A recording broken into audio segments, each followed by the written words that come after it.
महाभारत का युद्ध क्यों हुआ? कुछ शब्दों के कारण। गलती दुर्योधन दुशासन की। कर्ण ने कहा वैश्या द्रौपदी को, और द्रौपदी ने भी गलती कर दी।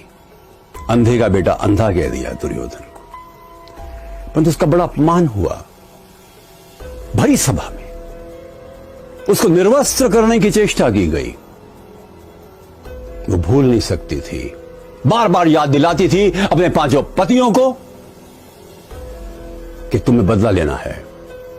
एक बार तो अर्जुन ने कहा भी कि तुम्हें केवल अपने प्रतिकार की लगी हुई है और हमें युद्ध लड़ना है। युद्ध जीत लिया पांडवों ने। वो रात जबकि अश्वत्थामा ने द्रौपदी के पांचों पुत्रों को और उसके भाइयों को अंधेरे में सोते हुए मार दिया। अनर्थ था ये। पकड़कर उसको लाया गया। कृष्ण ने कहा क्या सजा मिलनी है इसको बताओ द्रौपदी। अर्जुन भी थे, भीम भी थे, सब खड़े हुए थे। द्रौपदी को ख्याल आया कि अश्वत्थामा की मां कृपी अभी जिंदा है। जिस तरह से मुझे अपनी संतान के खोने का दुख हो रहा है, अश्वत्थामा की यदि मृत्यु हो जाए तो कृपी को दुख होगा। और ये तो गुरुपुत्र है। अर्जुन भी ये कह रहे हैं, वास्तव में सत्य भी है। कृष्ण इसके बंधन खोल दो। कृष्ण ने अर्जुन से कहा इसकी मणि निकाल लो, और निकाल ली गई। किंतु द्रौपदी ने क्षमा कर दिया। जिस द्रौपदी पर यह इल्जाम लगता है कि वो अपने प्रतिकार के लिए, युद्ध के लिए उत्तरदायी है, वो द्रौपदी इतनी विशाल हृदय की बनी, ये तो हमें सोचना ही पड़ेगा उसके व्यक्तित्व के बारे में। वो कितनी महान थी।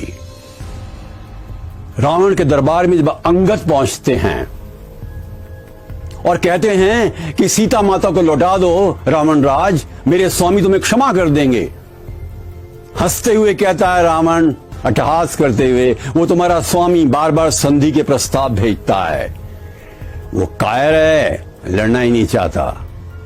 पता है अंगद ने क्या कहा? रावण राज, क्षमतावान ही क्षमा कर सकता है, मेरे स्वामी क्षमतावान है। गौतम बुद्ध जा रहे थे एक नगर से। उन्होंने कई इस प्रकार की विचारों की विकृतियों के विरुद्ध अपनी आवाज उठाई, जिससे कई लोग रुष्ट थे। एक व्यक्ति आया, उसने बुद्ध के चेहरे पर थूक दिया। बुद्ध ने अंगोछे से साफ कर लिया। प्रिय शिष्यानंद ने कहा, भंते मुझे आज्ञा दीजिए, इसको दंडित करो। उसने कहा नहीं, ये कुछ कहना चाहता था, इसने कह दिया। उसने कहा कि ये क्या कहा उसने? उसने कहा उसे कहने का तरीका है, मुझसे रुष्ट है। बुद्ध ने उसको क्षमा कर दिया। दूसरे दिन वो व्यक्ति वापस आता है, कहता है, हे बुद्ध, कल मैंने आपके चेहरे पर थूका और आपने क्रोध भी नहीं किया, क्यों? बुद्ध ने कहा, क्या क्रोध भी मैं तुम्हारे कहने पर करूंगा? उसने पैर पकड़ लिए। बुद्ध ने कहा, बहुत देर हो गई। 15 साल पहले तुम आते तो मेरे चेहरे पर थूकते, मुझे क्रोध आता, तो मेरे पैर पकड़ दे, मुझे अच्छा लगता। अब तो ना मुझे कल दुख हुआ ना आज सुख हो रहा है। पता है आपको सरदार पटेल के चेहरे पर एक व्यक्ति ने थूक दिया था दंगों के दौरान। भारत का उप प्रधानमंत्री, गृह मंत्री, और सरदार पटेल ने अंगूठे से वो साफ कर लिया और बोले, चलो किसी ने तो गुस्सा थूका।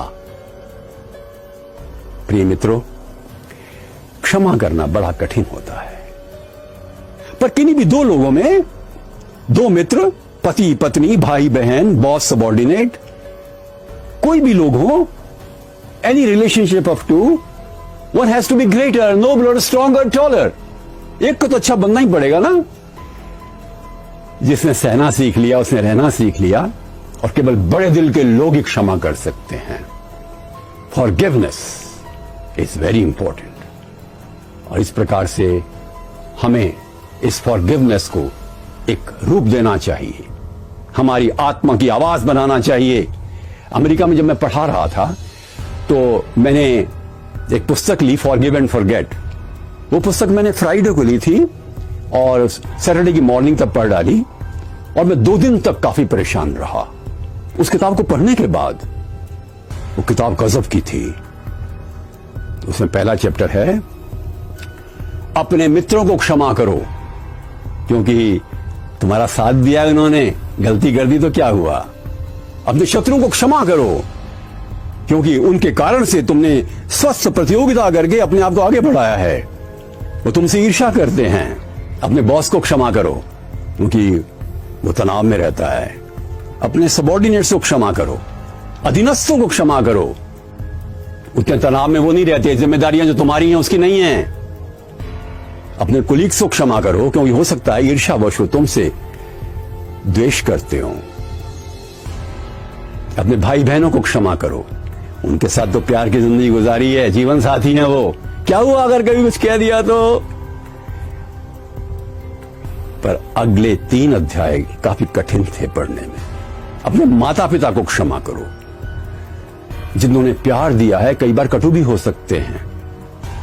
अपेक्षा और उपेक्षा दोनों का द्वंद्व चलता है। क्षमा करो उनके प्यार के खातिर। अगला अध्याय था, अपने आप को क्षमा करो। तुमने भी कई गलतियां की हुई हैं, क्या गलतियों का पूरा गट्ठर उठाकर चलते रहोगे? फॉरगिव योरसेल्फ, लिबरेट योरसेल्फ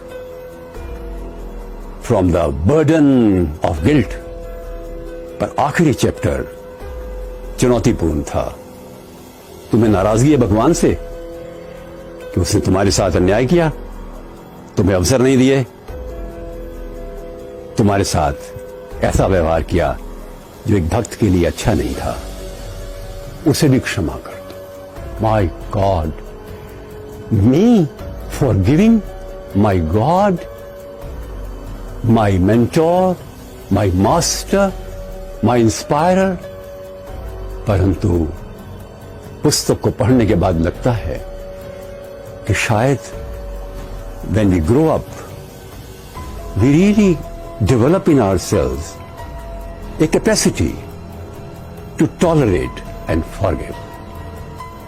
ऐसा होना ही चाहिए। हम आगे बढ़ते हैं तो ऊंचे उठना चाहिए। सिर्फ ग्रोइंग ओल्ड नहीं, ग्रोइंग अप होना चाहिए। और उसका सबसे बड़ा प्रमाण है क्षमा की शक्ति। नमस्कार।